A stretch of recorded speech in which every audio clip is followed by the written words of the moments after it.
Example 2, 3, 5, 7, 11, 13, 17, इस तरह से ये सब अभाज्य संख्या है। अब बात आता है कि अभाज्य संख्या जो होता है, क्या दो में और कोई संख्या से भाग लगता है क्या? नहीं। देख के देखो, 1 से भाग लेगा, नहीं तो 2 से भाग लेगा। मतलब अपने आप से और 1 से और स्वयं से, स्वयं मतलब अपने आप से। किसी भी संख्या को आप चेक कर सकते हैं। जैसे 7 को 1 से भाग लेगा और 7 से भाग लेगा और किसी संख्या से भागने लगेगा। इसी संख्या को हम लोग अभाज्य संख्या कहते हैं। अब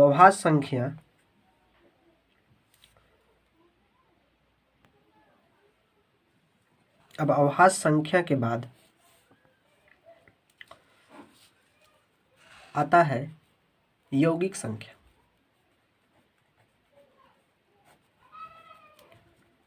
यौगिक संख्या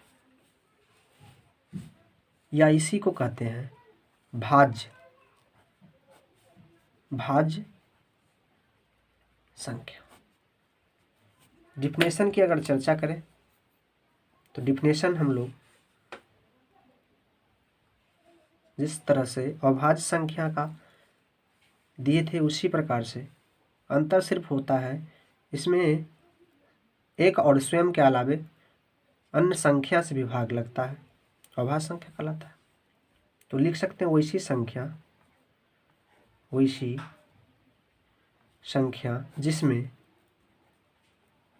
जिसमें एक और स्वयं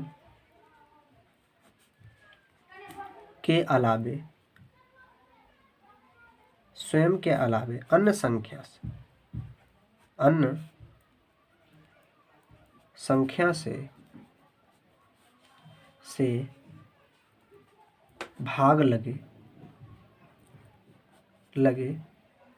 भाज्य संख्या कहलाता है। भाज्य संख्या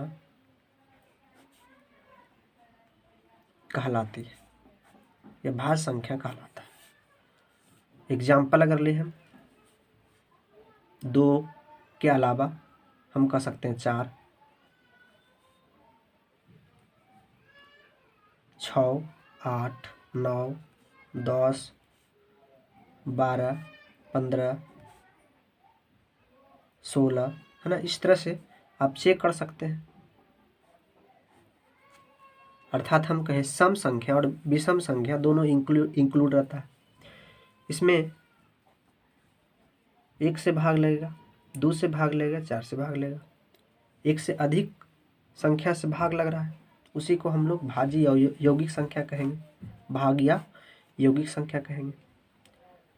अब इसी प्रकार से 6 को भी चेक कर सकते हैं। तो 1 से भाग लगेगा, 2 से लगेगा, 3 से लगेगा और 6 से लगेगा। इसमें 4 संख्या से भाग लग गया। हम भाज्य संख्या और अभाज्य संख्या से ये सीखे कि अभाज्य संख्या में एक और स्वयं से भाग लगता है, मतलब ओनली फॉर 2 संख्या से भाग लग सकता है। लेकिन भाज्य संख्या में 2 से अधिक संख्याओं से भाग लगता है, ये सीखे।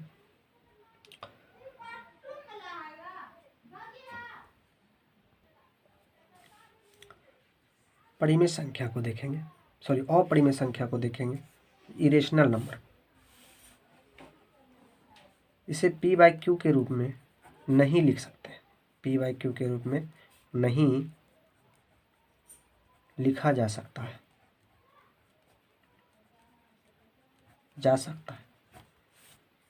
दिमाग में आता होगा p/q के रूप में नहीं लिख सकते हैं, तो लिखा क्या जा सकता है? तो √2, √3,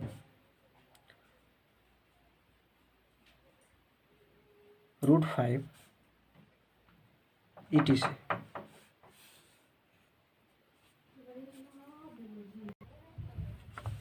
और परिमेय संख्या को दशमलव प्रसार अगर कहें, ये अशांत अनावृत्ति होता है। दशमलव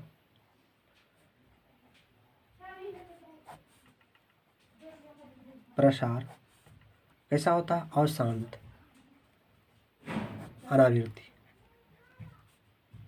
अनावृत्ति होता है। ये दशमलव प्रसार और शांत अनावृत्ति ये क्या होता है? कहने का मतलब है जैसे √2 है, √2 का मान एक निश्चित नहीं आता है, मतलब कोई रिपीटेड संख्या नहीं आता।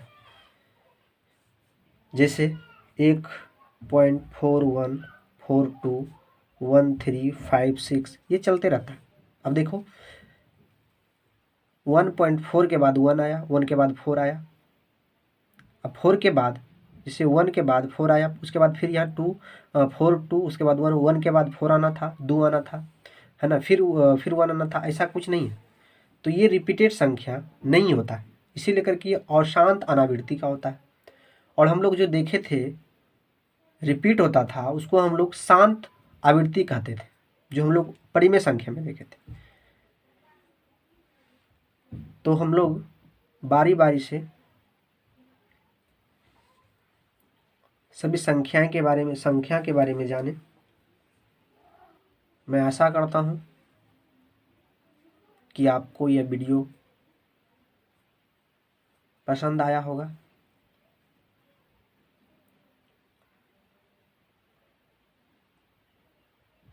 तो वीडियो को शेयर और लाइक करें। शेयर लाइक करने से एक टीचर का उत्साह अर्थात कहें ऊर्जा मिलती है और अन्य तरह तरह का वीडियो बनाकर आप लोगों के सामने पेश करते हैं। तो थैंक यू। नेक्स्ट वीडियो में हम लोग मिलेंगे।